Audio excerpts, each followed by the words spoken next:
အားလုံးပဲမင်္ဂလာပါဟုတ်ကဲ့ဒီဗီဒီယိုမှာပေါ့နော်ကျွန်တော်ကျေးဇူးတင်ခြင်းတဲ့သူတွေရှိတယ်ပေါ့နော်အဲဆိုအဲ့ဒီလူတွေအတွက်ကျွန်တော်ကျေးဇူးတင်ကြောင်းပြောချင်တယ်ဆိုတော့ဘယ်လိုမျိုးလူတွေလဲဆိုကျွန်တော်ရဲ့မိသားစုရဲ့ပြီးတော့ကျွန်တော်ရဲ့ဗီဒီယိုတွေကိုဒီ platform ၄ခုကနေကြည့်ရှုပေးနေတဲ့သူတွေပေါ့နော် Facebook YouTube TikTok Instagram ပေါ့နော်ဒီ၄ခုကနေကျွန်တော်ရဲ့ဗီဒီယိုတွေကိုစိတ်ရှိတီးခံပြီးတော့ကြည့်ရှုပေးနေတဲ့သူတွေကိုလည်းကျွန်တော်ကျေးဇူးတင်ခြင်းတယ်ပေါ့နော်ဘာလို့လဲဆိုတော့ကျွန်တော်ဒီ platform ၄ခုမှာဒီ YouTube ရဲ့TikTok ရဲ့ကျွန်တော် monetization အောင်သွားခဲ့တယ်ပေါ့နော်ဆိုတော့ဒီအောင်တာကလည်း monetization အောင်သွားခဲ့တာလည်းကျွန်တော်ရဲ့အရေးချင်းကြောင်ဆိုတာတဲ့ကျွန်တော်ရဲ့ဗီဒီယိုတွေကိုဒါစိတ်ချပြီးတော့ကြည့်ပြီးတဲ့သူတွေများခဲ့တဲ့အတွက်ကြောင့်ပေါ့နော်ဒါ monetization အောင်သွားခဲ့တယ်ပေါ့ဗျာဆိုတော့ပြီးတော့နောက်တစ်ချက်ကကျွန်တော်ဘာကြောင့်ဗီဒီယိုတွေရိုက်ပြီးတော့တင်ပြခဲ့တာလဲဆိုတာနဲ့ပတ်သက်ပြီးတော့နည်းငယ်ပြောချင်တယ်ပေါ့နော်ဆိုတော့ကျွန်တော်ဒီပြောမယ့်စကားကကျွန်တော်လိုမျိုးအသက်20ကျော်လူငယ်တွေပြီးတခြားနိုင်ငံရောက်နေတဲ့လူငယ်တွေအတွက်အကူအညီဖြစ်မယ်လေထင်နေပေါ့နော်ဆိုတော့အဲ့အတွက်ကြောင့်ကျွန်တော်ဒါကိုဘယ်လိုပြောမလဲထပ်ဆောင်ပြီးပြောချင်တာပေါ့နော်ဆိုတော့2023ခုနှစ်အစပိုင်းလောက်ကဖြစ်မယ်ဗျဆိုတော့ဒေါက်တာဖြိုးပန်ကြီးရဲ့အဲ့စကားတစ်ခုမှကျွန်တော်နားထဲမှာရောက်သွားခဲ့တယ်ပေါ့ကျွန်တော်ဘယ်လိုမျိုးတွေးလိုက်လဲဆိုတော့သူပြောတဲ့စကားကဒီဘက်ကလူငယ်တွေပေါ့နော်ဒီဘက်ကကာလာနဲ့ကိုက်ညီမှုရှိမြဘယ်လိုမျိုးသုံးသပ်လို့ရတယ်ဆိုလို့ရှိရင်တဲ့ဒီ social media ကိုအသုံးပြုပြီးတော့ဒါပတ်စံရှာနိုင်နေခဲ့ပြီလားပေါ့နော်ဒါဆိုလို့ရှိရင်ပတ်စံဒီ social media ကိုအသုံးပြုပြီးတော့ပတ်စံရှာနိုင်နေခဲ့တယ်ဆိုရင်ဒါဒီလူငယ်ကဒီဘက်ကနဲ့အကြမ်းမြင်ကိုက်ညီတယ်လို့သုံးသပ်လို့ရတာပေါ့နော်ဆိုတော့သူပြောတဲ့စကားကတော့တခြားတိတ်ပဲဖြစ်သွားလိမ့်မယ်ဒါပေမဲ့ကျွန်တော်ခေါင်းထဲမှာရောက်သွားခဲ့တဲ့အခြေအနေပေါ့နော်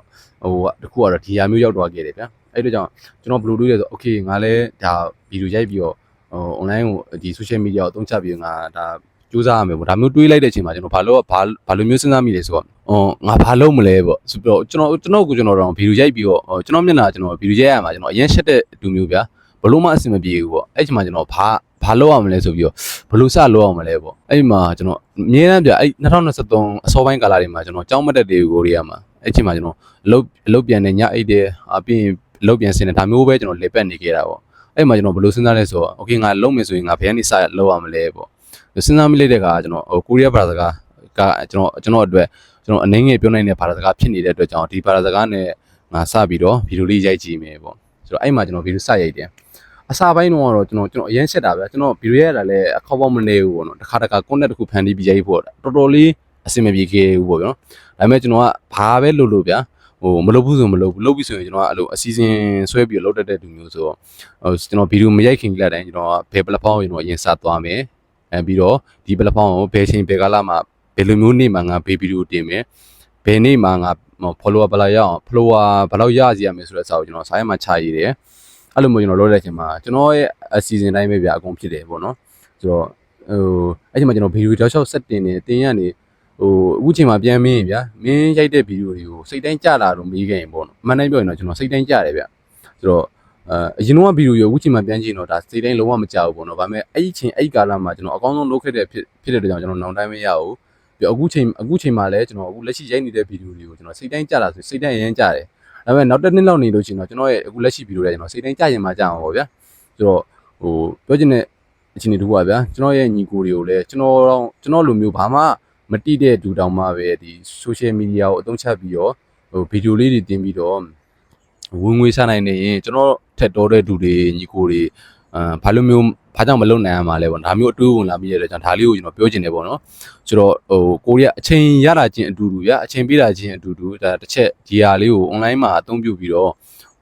social media ကိုအသုံးပြုပြီးတော့ကိုယ့်ရဲ့အတွင်းမြင်တွေကိုဖန်တီးပြီးတော့ဒါ online မှာတင်လို့ဆိုလို့ရှိရင်ဒါဝင်ငွေလမ်းကြောင်းကိုယ့်အတွက်ဝင်ငွေလမ်းကြောင်းတစ်ခုဖြစ်လာနိုင်တယ်ပေါ့နော်ဆိုတော့ကျွန်တော်အဲ့ဒါနဲ့ပတ်သက်ပြီးတော့ကျွန်တော်အဓိကပြောချင်တာပေါ့အဲ့ဒီအတွက်ကြောင့်ဒီဗီဒီယိုကြည့်နေတဲ့ကျွန်တော်ရဲ့ညီကိုတွေညီမတွေလည်းတခြားနိုင်ငံမှာလုပ်နေနေဒီလိုမျိုးလေးဗီဒီယိုလေးစရိုက်ကြည့်ပေါ့နော်စရိုက်ရင်းနဲ့